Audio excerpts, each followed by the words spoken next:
완독을 했다는 이유만으로 좀 저를 칭찬해주고 싶은 책이 잘 안 읽히는 순간들이 와요. 인간의 보편적인 감정, 정서에 대해서 생각해 볼 수 있었다는 건데요. 이 혁명기의 중심을 관통하고 있는 소설이 레미제라블이에요. 혁명은 사고에서가 아니라 필연에서 나온다.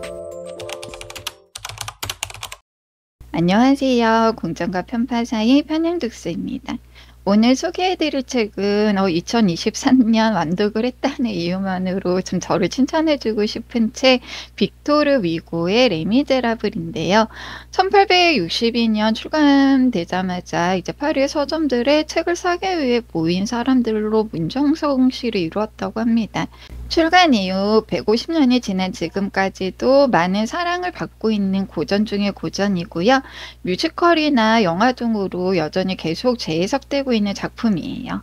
저는 레미제라블을 믿음사의 세계문학 전집에 수록된 책으로 읽었고요. 믿음사에서는 번역을 불문학자 정규수 선생님이 해주셨는데, 정규수 선생님은 1962년 이제 국내 최초로 축약본이 아닌 완역본으로 번역을 해서 레미제라블을 출간한 분이기도 합니다. 레미제라블은 이제 4월에 처음 읽기 시작해서 11월에 완독을 했는데요. 장장 8개월을 걸쳐서 읽었는데 이 스토리는 굉장히 흥미진진하고 재미있어요. 캐릭터의 매력도 충분하고 이제 그 외 드라마적 요소도 아주 훌륭한 소설인데, 빅토르 위고가 진짜 박학다식하다고 하더라고요. 이 소설 안에 빅토르 위고의 사상들이 자주 등장합니다.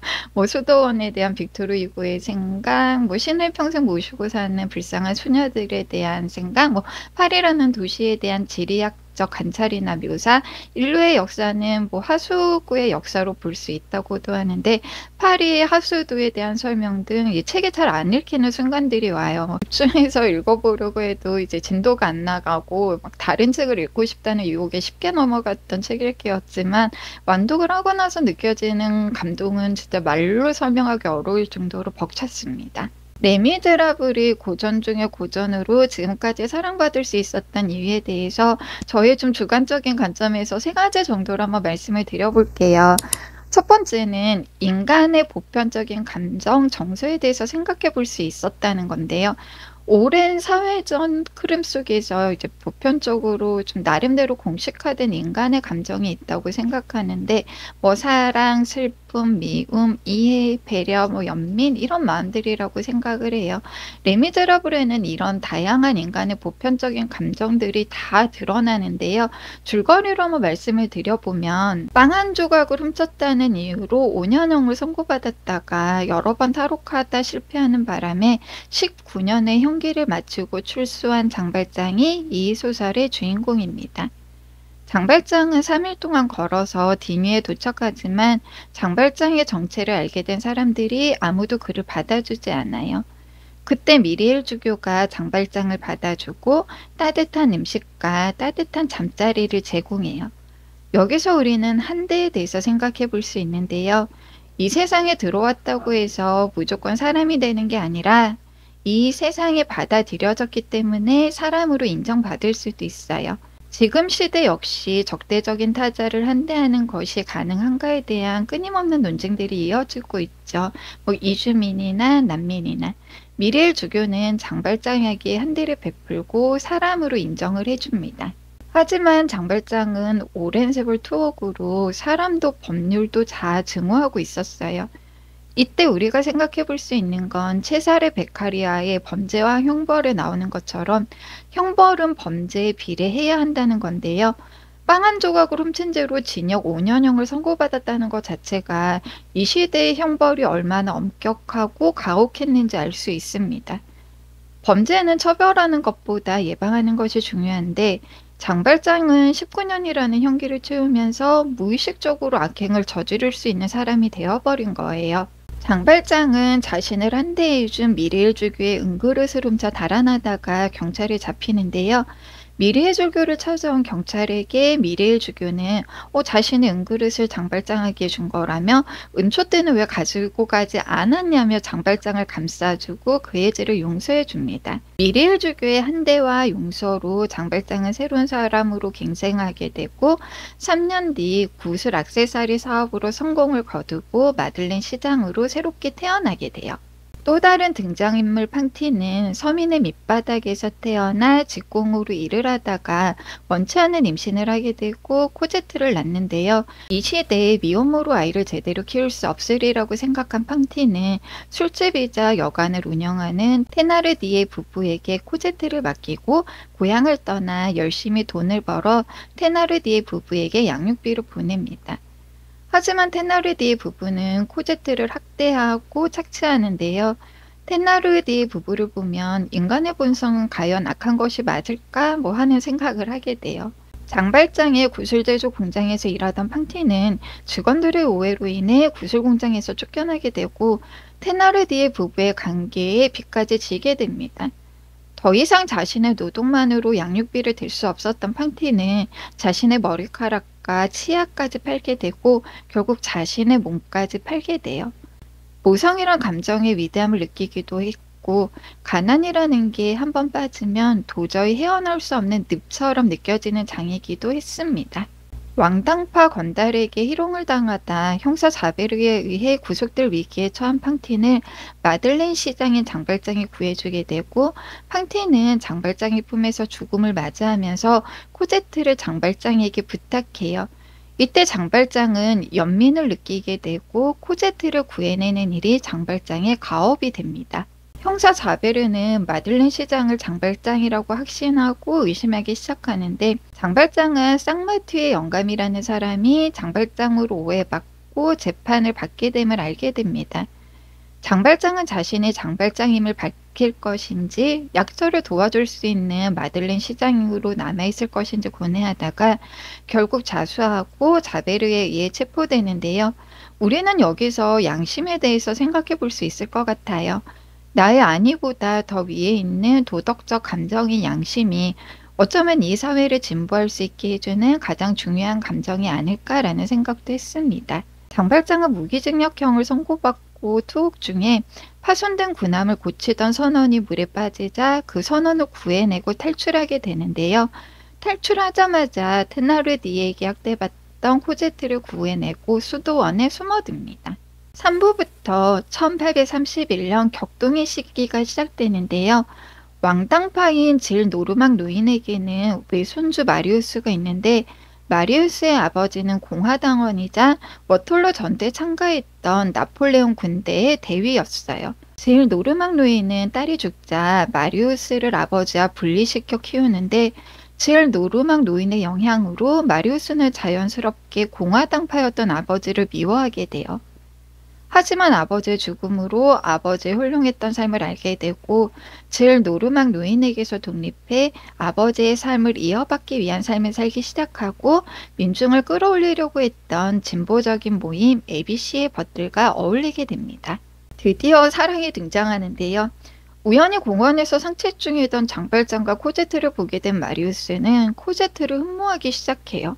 마리우스는 종트레트라는 이름으로 숨어 살던 테나르디에 부부의 옆집에 살고 있는데 우연히 장발장을 납치해 돈을 뜯어내려는 테나르디에와 그 일당들의 음모를 알게 됩니다. 이 장이 제일 흥미진진한데요. 마리우스는 경찰에 신고를 하는데 하필이면 담당 형사가 자베르예요. 다행히 마리우스의 도움으로 테나르디에 부부는 자베르에게 잡혀가고 장발장 역시 감쪽같이 사라집니다. 마리우스는 코제트가 사라지자 그녀에 대한 사랑으로 힘들어하는데 마리우스를 짝사랑하던 테나르디의 큰딸 에포닌이 마리우스에게 코제트의 집을 알려주고 마리우스와 코제트는 재회를 하고 사랑을 이어갑니다. 코제트와 마리우스의 미래를 알게 된 장발장은 코제트를 데리고 영국으로 도망갈 계획을 세우는데요. 코제트를 향한 장발장의 사랑이 굉장히 복잡한 감정이라는 생각을 하게 해요. 양육자이긴 하지만 친아버지는 아니고 그렇다고 연인 사이도 아니지만 장발장은 코제트에게 과하게 집착을 합니다.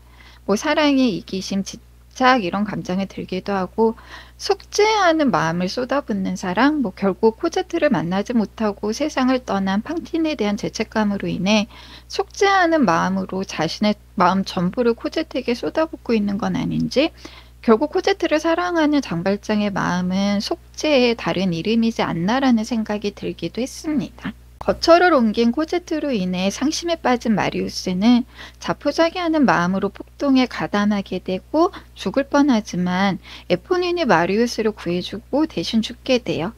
가진 것이 없고 스스로를 나쁜 사람이라고 여겼던 에포닌은 마리우스 앞에 당당하게 나서지 못하지만 마리우스 대신 죽음으로써 자신의 사랑을 완성합니다.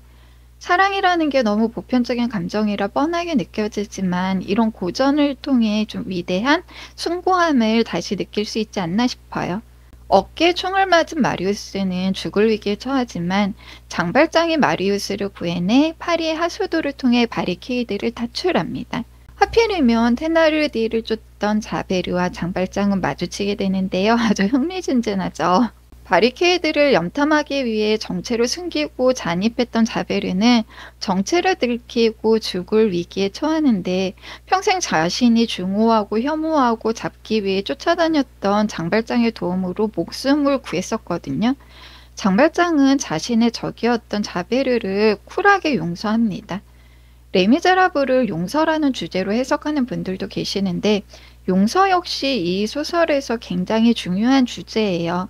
장발장을 용서했던 미리엘 주교로 인해 장발장은 헌신하는 삶을 살게 됐고 장발장에게 용서받은 자베르는 법치가 가장 중요하다고 생각했지만 법 위에 있는 인간의 도덕적 감정을 느끼게 돼요. 자베르는 장발장과 마리우스를 질 노르망 노인의 집으로 데려다주고 강에 투신합니다. 자베르의 선택 역시 법이라는 이름으로 자신도 모르게 저질러온 일들을 속죄하기 위한 게 아니었나 싶어요. 질 노르망 역시 자신을 배신하고 아버지의 삶을 쫓아갔던 마리우스를 용서하고 지극정성으로 돌봅니다. 왕당파였던 질 노르망 노인과 공화당파였던 마리우스의 화해가 어쩌면 빅토르 위고가 말하고 싶었던 이념 논쟁보다 그 위에 있는 사랑과 용서, 화해, 민중의 삶 이런 게 아니었을까 하는 좀 생각을 하기도 했어요. 질 노르망 노인은 코제트와 마리우스의 결혼을 허락하고 장발장은 코제트와 마리우스에게 자신이 탈옥범이었음을 고백하고 용서받아요. 마들렌 시장 시절 벌었던 돈을 숲속 땅 밑에 숨겨뒀었는데 그 돈을 전부 코제트에게 남기고 마리우스와 코제트의 품 안에서 죽음을 맞습니다. 여기까지 레미제라블의 줄거리를 통해 우리 인간의 보편적인 감정에 대해서 좀 말씀드려 봤는데요. 우리는 지금 굉장히 삭막한 시대를 살아가고 있잖아요. 이런 시대에도 놓지 말아야 하는 좀 우리 인간만이 지닐 수 있는 감정들을 위해서라도 좀 고전 소설을 읽어보면 좋지 않을까 싶습니다. 두 번째는 역사적으로 레미제라블이 중요한 위치를 차지하고 있는 부분에 대해서 좀 말씀을 드려보고 싶은데요. 레미제라블을 잘 읽어내기 위해서는 프랑스 혁명사를 알면 좋다고 하는데 레미제라블은 불쌍한 사람들, 비참한 사람들이라는 뜻으로 프랑스 혁명기를 살아가는 민중들의 비참한 삶에 대한 이야기로 읽어도 좋은 소설입니다. 프랑스 혁명은 짧게는 1789년에서 1794년까지 루이 16세와 왕비 마리 앙뚜아네트의 사치스러운 생활로 분노한 파리 시민들이 일으킨 혁명으로 볼 수 있지만 길게 보면 1789년 바스티오 감옥 습격부터 1871년 파리 코민 이후 제3공화정 수립까지 공화제와 왕당제가 서로 국권을 차지했던 좀 어지러운 시기 전부로도 볼 수 있습니다. 레미제라블의 시대적 배경은 1815년부터 1832년까지인데요. 1815년은 나폴레옹이 1812년 러시아 전투에서 패배하고 1813년 라이프치히 전투에서 연합군에 패배하면서 1814년 항제 자리에서 물러나 엘바섬으로 유배를 갔다가 엘바섬에서 탈출해 제주권을 꿈꿨지만 워털러 전투에서 패배하면서 실각한 해입니다. 장발장은 프랑스 혁명 이후 혼란했던 시대에 빵 한 조각을 훔치고 탈옥을 하다 실패했다는 이유로 19년이라는 형기를 마치고 단유로 오게 되는데 이때가 1815년이에요. 나폴레옹의 실각 이후 왕정 복고가 시작된 해가 레미제라블의 시작이라는 것 자체가 이 소설은 프랑스 혁명을 배제하고 읽을 수 없는 소설이지 않나 싶고요. 혁명의 시대가 지나고 왕정 복고가 이루어지면서 혁명의 시대 유명 인사들은 대부분 추방당하고 혁명가였던 사람들은 다시 왕에게 붙거나 아직 공화당파로 남아있는 사람들을 모욕하는데요. 이런 시대였던 1817년 팡티는 젊은 대학생을 만나 코제트를 미혼모로 낳습니다. 1823년 프랑스는 노동자의 파업이 끊이지 않던 시기였는데요. 저임금과 하루 15시간에 달하는 장시간 노동으로 쌓여있던 노동자들의 불만은 1830년 7월 혁명으로 이어집니다. 1823년 장발장은 마들렌 시장이자 공장주로 노동자를 위한 정책을 짜고 약자들을 위해 헌신하는 삶을 살아가고 있어요. 1830년 7월 혁명 이후 입헌군주제의 왕이 된 루이 필리프는 자신을 시민의 왕이라고 내세우지만 시간이 지나면서 보수화되고 민중들의 삶은 나락으로 떨어져요. 1831년에 가난한 사람들, 비참한 사람들의 모습은 레미제라블에도 잘 묘사되어 있는데요. 아무리 훌륭한 국가라고 하더라도 국가를 살아가는 민중이 행복하지 않으면 혁명은 필연적으로 일어날 수밖에 없다는 생각을 하게 했습니다. 인간은 환경의 영향을 받을 수 없기 때문에 가난이 악행을 저지르게 하기도 하는데요. 테나르디에가 범죄자들과 함께 장발장 납치 계획을 세우는 해가 1831년이에요. 비참한 삶을 견딜 수 없었던 사람들은 1832년 6월 혁명을 일으키는데 마리우스는 이 혁명에 가담하게 되고 목숨을 잃을 뻔한 위기에 처하기도 합니다. 1832년 6월 혁명은 결국 프랑스의 제2공화정이 수립된 1848년 2월 혁명으로 이어집니다. 공화제와 왕당제가 번갈아가며 국권을 잡고 이제 혁명이 이어지면서 민중들의 삶은 그야말로 비참할 수밖에 없었는데요. 이 혁명기의 중심을 관통하고 있는 소설이 레미제라블이에요. 레미제라블이 사랑받을 수밖에 없는 이유는 이 불안한 시대를 살아가던 사람들이 지금 시대를 살아가는 사람들의 삶을 그려내는 빅토르 위고에게서 좀 위로를 받았기 때문이지 않나 싶습니다. 세 번째는 혁명에 대한 이야기인데요. 우리나라도 좀 많은 국민이 참여해서 세상을 바꾼 혁명이 있었죠. 1960년 이승만의 부정투표로 촉발된 4.19 혁명, 직선제를 요구하며 전두환 타도를 외쳤던 1987년 6월 항쟁, 또 최순실 게이트로 촉발된 2016년 촛불항쟁 등 레미제라블에 좀 이런 얘기가 나와요. 혁명은 사고에서가 아니라 필연에서 나온다. 불을 생산할 줄은 알라. 그러나 그것을 분배할 줄도 알라. 부자를 격려하고 빈자를 보호해라. 제가 얼마 전에 좀 보고 나서 굉장히 위로를 받았던 영상이 있는데요. 노무현재단에서 진행한 이제 후원회원의 달에 유시민 작가님이 나와서 이제 강연을 해주셨는데 윤석열 정부 미래에 대한 생물학적 고찰이라는 영상이었어요. 못 보신 분들은 꼭 한번 보시기를 추천드립니다. 유시민 작가님 말씀이 좀 침팬지는 집단 생활을 하잖아요. 침팬지 무리에는 보안관 행동이라는 게 있는데 이제 우두머리가 된 침팬지가 자신의 아내와 아이, 약자들을 잘 지키고 있는지를 감시한다는 거예요. 좀 아무리 힘이 세고 능력 있는 우두머리라고 하더라도 자신들을 잘 살아갈 수 있게 보살펴주지 않는 우두머리는 결국 여러 명의 침팬지의 연대, 협력으로 자리에서 내려올 수밖에 없다고 하는데요. 600만 년 전이나 아니면 약 300만 년 전쯤 그 사이에 침팬지와 이제 호모사피엔스의 종이 갈라졌다고 하잖아요. 우리 인간 역시 보안관 행동을 하는 유전자를 가지고 있다는 거예요. 우리의 삶을 나아지게 하지 않고 좀 비참하고 가난하게 만드는 이제 국가나 지도자라면 필연적으로 혁명은 일어날 수밖에 없고 좀 세상은 변화를 맞을 거라는 생각을 하게 했는데요. 레미제라블 역시 좀 혁명의 정당성에 대해 감정 깊이 공감할 수 있었던 소설이에요. 소설의 후반부에 이제 가브로슈라는 테나르디의 셋째 아들인데 부모에게 버림받고 거리를 떠도는 불황한 소년이거든요. 하지만 집을 잃은 이 불쌍한 아이들을 돌보고 먹을 것을 나눠주는 인간으로서의 최소한의 양심과 연민을 가지고 있던 소년이었습니다. 가브로슈는 6월 혁명을 함께하고 누구보다 혁명에 적극적으로 가담하다가 이제 총에 맞아 죽게 되는데, 가브로슈야말로 좀 죄 없고 힘없는 대신에 강한 우리 인간을 대표하고 있지 않나 싶고, 인간의 존엄성이 무엇인지, 왜 국가가 민중을 보살펴야 하는지를 좀 보여주는 최고의 캐릭터였다고 생각해요. 프랑스 혁명하면 제일 유명한 그림이 들라크루아의 민중을 이끄는 자유의 여신인데요. 이 그림을 보면 여기 이 꼬마가 가브로슈를 상징한다고 볼 수 있고, 이 시대 프랑스에서는 모자로 신분 계급을 나타냈다고 하는데 좀 굉장한 다양한 모자를 쓴 사람들이 등장합니다. 그만큼 다수의 계급 사람들이 참여해서 결국 긴 세월이 걸렸지만 좀 혁명은 완성된 게 아닌가라는 생각을 하게 한 소설이었고요. 노회찬 전 의원님은 이제 돌아가시기 전에 대통령이 바뀐다고 세상이 바뀌지 않는다, 공기가 바뀌는 게 먼저다라고 늘 말씀하셨다고 하는데, 왜 공기를 바꿔야 하는지, 이 공기는 어떻게 누가 바꿀 수 있는지를 보여주는 인생 최고의 고전 중의 고전이었습니다.